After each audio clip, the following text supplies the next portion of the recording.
welcome back to Tight Sports. Welcome back to Tight Sports. And before we get started, we're gonna do a little, just do a little check-in on how things are going in Major League Baseball. The Phillies won, and the Braves won't win the World Series this year. Oh, that's a great thing. That's a great thing. And let's get to the heart of the matter. We're here really to talk football while it's football season, because before you know it, it's gonna be gone. So let's take our time and take a look at week 7. Yeah, I think it's week 7. I think they gave Baby Bryce. Baby Bryce gets the weekend off. He can lick his wounds. He and the other guys over there in Carolina, they need time to focus. But let's take a look at who is playing this week. Starting out with the Stray Cats versus the Stank. Oh man. Now I'm not really disgusted with the teams. The teams are doing their things, but this is a Thursday night game, folks, and we not expecting too much on Thursday night. I mean, Thursday night is what it is. Well, the Stank, they let one slip away, messing around with the old car. They got 13 points. Thanks for nothing. Is that what you paid for in New Orleans? Just checking. The Stray Cats, they're looking at wounds, and Sunshine had something going on with his neck. Hopefully he'll be able to participate in beating on the Stank, or beating the Stank out of the New Orleans Stank.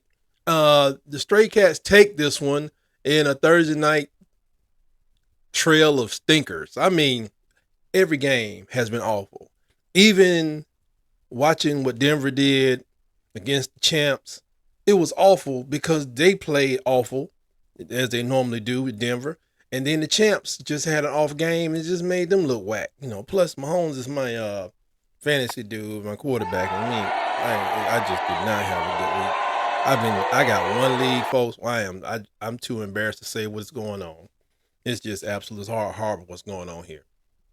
Oh, next. Oh man. Next we got the Explorers versus the Football Cubs. I mean, that just Garafolo has something going on with his body, and his backup has not played much over the past decade and a half. So unless Max Crosby can get motivated, remain motivated and patient about getting to the QB, the Explorers don't have a chance. So if Max Crosby's motivated, they have no problem, because Phil is gone and they're gonna be replacing him with the baguette. Last time I looked at my refrigerator, I had a bag. It just sits there and you have to cook it. But anyway, baguette is the backup, but they seem like they have not been given. The Bears just play like they haven't been given like several months to look over their playbook. Like somebody lied to them and said, "Man, the season don't start next week." Like, okay, well, just keep practicing. Maybe we ain't gotta do anything. But I gotta go with Brandon Jacobs is still out there and Crosby in this one. Oh, and look at this. Oh, look at here. And this is a shot of the coach's box. That's how bad things are out there. I mean, it's just terrible. Terrible what's going on with these guys. Next up, we got the Brown Stains versus the Nopes. I mean, nobody wants to see this thing, man. Nobody. I mean, who wants to see this? The Stains rolled into Indy with a huge win under their belts. While San Fran was beat up, so is everyone else. The Stains executed and muscled out a win. I mean, this is without their quarterback. Now, when Watson comes back, will the defense be less motivated, or do they understand that they are all they got? Because I ain't giving them nothing. The kids understand what I'm talking about. You got to stand up for yourself sometimes, kids. And but A. Rich is gone, possibly for the season, they're saying. And Minshew should be more comfortable now that he get a lot more reps under his belt, not splitting them with nobody else. But will the offensive players have enough reps to get away from what A. Rich does, which was kind of, the hybrid wheel and deal, win by all costs type of offense? But Indy, their running game is putrid.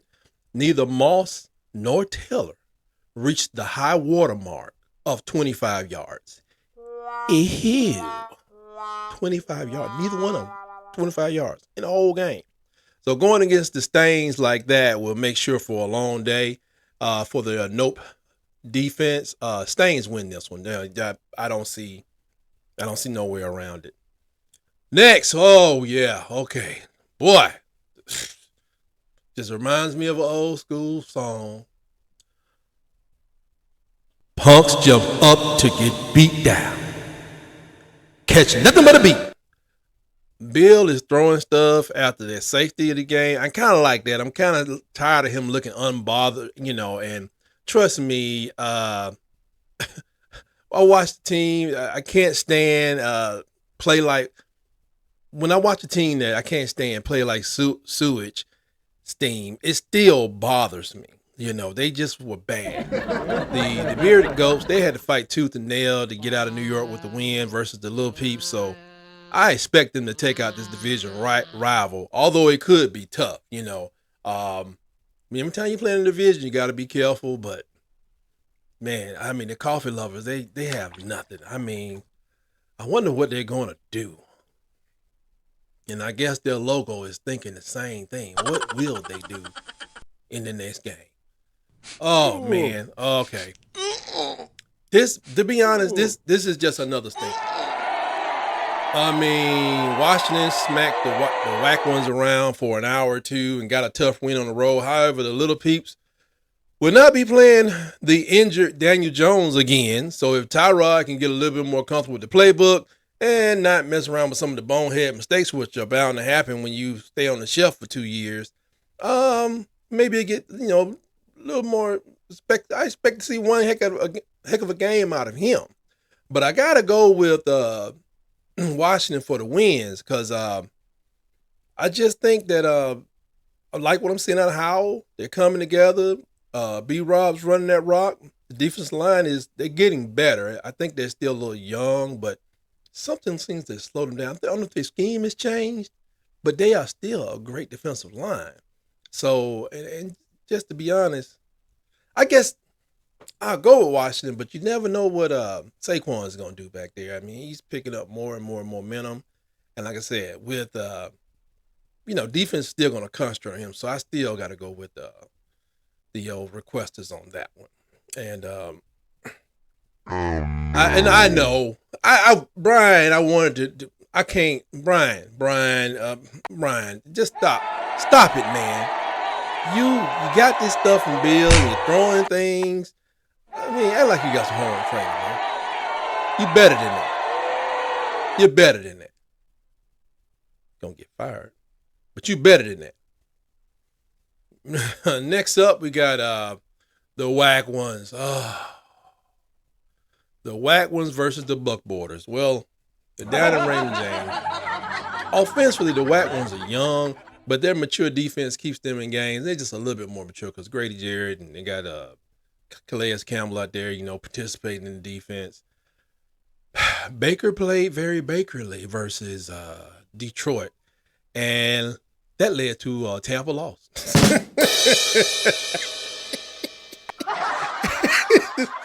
I'm thinking that Baker will stay consistent and let Tampa down time and time again until they bench him, which looks looks better on his behind. You know what I'm saying? But Bijan, Ritter, and the receivers will generate enough offense to get this division win. That's how I look at that one.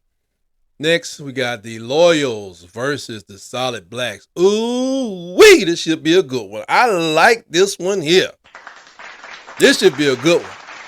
Detroit is clicking at a very high rate of execution, and the Ravens defense still has struggles.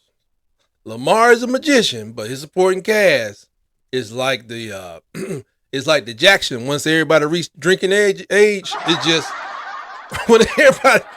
when Randy said bartender, it was over. Mike was like, I gotta hit the road. But in this case, Lamar can't go nowhere. It's gonna be difficult to beat a team. And the Loyals have a team at 5-1. They have a team. It's gonna be hard to beat a team with a one-man show. So the Lions have to find a few durable backs. with that same blue collar work ethic, because Montgomery I think is out, and I know Gibbs was hurt, but it should be enough to take this one. We need you all to stand. Pay your respects. The Steelers are up against the Bumps. What? Come on, man. The Bumps took Arizona to Louisville. Well, they took them back home to Louisville and dropped them off. That's how they look at that. But that's not saying much. Outside of lower tier Dobbs, the Cactus Birds don't have what I would describe as an average NFL team.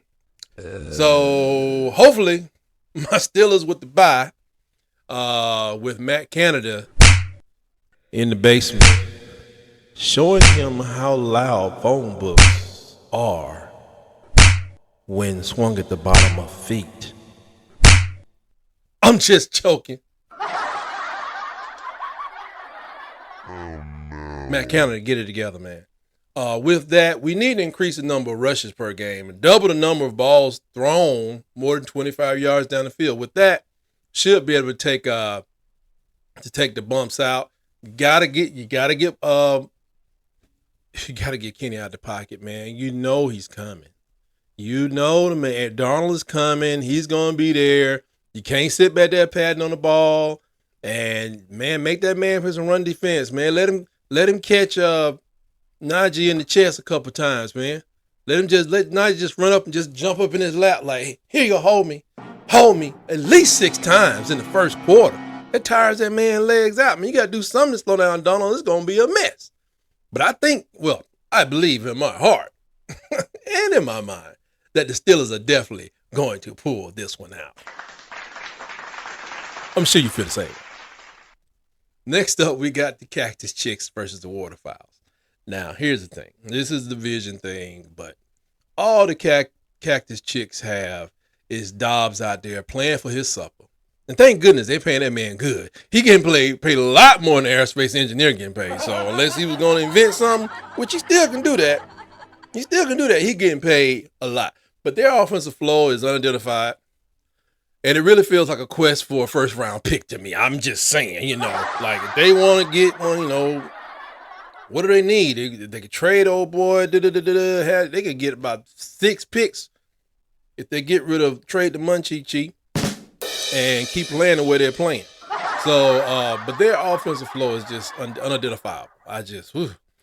After a tough loss versus the Bugle Cats, I don't know how they. I guess Joe B must be feeling better. He's off this week, but I expect Gino and the boys to handle business. You know what I'm saying? At home, Gino and the boys. At home with the 12th man, they're gonna handle business. You forget about it. So I think Carroll will put a spy on Dobbs and get the win going away. You just gonna pop up like, man, you gonna pop up with a cig in your mouth with your skull cap on, man? Look, you just gonna show it without even practicing, huh? You just like you. The logo don't even count no more. The Baggers versus the Broncos. Boy, sad state of affairs going on with Russell Wilson and the Broncos. I wish I could help him, but I'm just a fan. Don't know nothing about what's going on, but it just seems disjointed at times. I wonder if Sean Payton is looking at a quarterback. If they lose the game, Russ gets his money, then they part ways. But for right now, Jordan Love is taking baby steps in the right direction. And when they add Jones back to the lineup with to assist, Love's development, she gets to the point where they really can consistently be considered like maybe the favorites in some games. They're like this one, but the Broncos, they're not favored against anybody because they're just playing like it's just disrespectful to the Shield itself, if you ask me. But just be careful, Jordan. Surtain is still out there at DB, so tread lightly. And I don't know, man. When I'm watching the Broncos, I'm trying to figure out stuff just don't make no sense. And I get this guy, he agrees with me because what I'm seeing is just pure foolishness out there. Next up, we got the 2 votes taking on the champs. The champs can expect the tough division games. They struggled against the Bronco defense, and we'll see if they have even better with better resistance against the 2-vote defense, because 2 votes look strong against the horse rider on Monday night. But I think Eckler is still healing, and they're trying to figure each other out. They are hurting that wide receiver. But as usual, Mahomes will toss the ball to whoever has on a matching jersey to eke out the win. I mean, what more can I say? There's no rhyme or reason to it. Ever since they lost Cheetah, and I was like, oh, they're going to be, no. And they do throw to Kelsey a lot, but that don't stop them. Whoever's out there, if they're not winning, catching the ball, that a receiver too that drops the ball or just can't hold on to it, gonna have a bunch of bruises because he's gonna hit you with the ball. There's no doubt about it. Let's see who we got. Next up, we got the Flippers versus the Freebirds. Now, this is gonna be a good matchup. I mean, a real good matchup. A tough one to call. Miami has a high-powered offense, but Philly has a high-powered defense. But they gave up 20 to the Jets. Ugh. Thanks to turnovers, Tua is not mistake prone like he used to be, and I don't think the Freebirds will score 24 points without turnovers. This is truly a pick'em, but giving up 21 to Carolina is not a good sign. So with that, Philly wins this lively affair. Just trust me on that, folks. And that takes us to the last game to talk about here is the one on Monday night. Oh, boy. The Nugget Seekers versus the Prince Rogers Nelsons. The Nugget Seekers have a beat-up team. I mean, they got McCaffrey is hurt, Debo is hurt, several others. Purdy played like a human and not a robot, so maybe a good team has a chance. But we're talking about the Prince Rogers Nelson. So we're talking about the Prince Rogers Nelson dance troupe. Jefferson is out. And they beat a fieldless Justin Fieldless Chicago by 6 whole points. And San Francisco is just better than that. So Minnesota loses on Monday night, probably in the worst kind of way, because I don't know. They trying to get the quarterback to remove his no trade clause, and he's like, why in heaven's earth would I do that? That seems like it's helping the team. But that's nothing for me. You're going to take me from being a starter to obviously sitting behind someone, unless they're thinking about moving him to the land of cactus for the Munchie. And I'm like, I just don't know if that makes any sense either. That dude stays hurt. The baggers can put a pounding on you. The NFL period would put a beat down on you. He's going to get slow eventually. He's getting thicker. He's not fat. The Lions ain't playing with nobody. They literally biting people's kneecaps and everything else. I mean, I think, I don't know what Minnesota's trying to do. I guess they need to fix something else, because I don't think the problem is at quarterback. I think the problem can be found at dance practice. They need to cut all that out. Dance practice, celebration practice by unit, by individual, by offense, defense, by position. They should be suspended so they can focus on football plays and execution. But with that, I look forward to a great weekend of professional football in the NFL. I look forward to a Steeler victory, as I know you do too. You don't like your team. You know you want to be down. Well, that's all I got for this week. I want to thank you again for joining us here on Tight Sports. Please like this video, subscribe to the channel so you can keep up with what we have going on. We're going to do a lot of other little videos coming forward, not just about the upcoming games, but some things that really bother me about the NFL.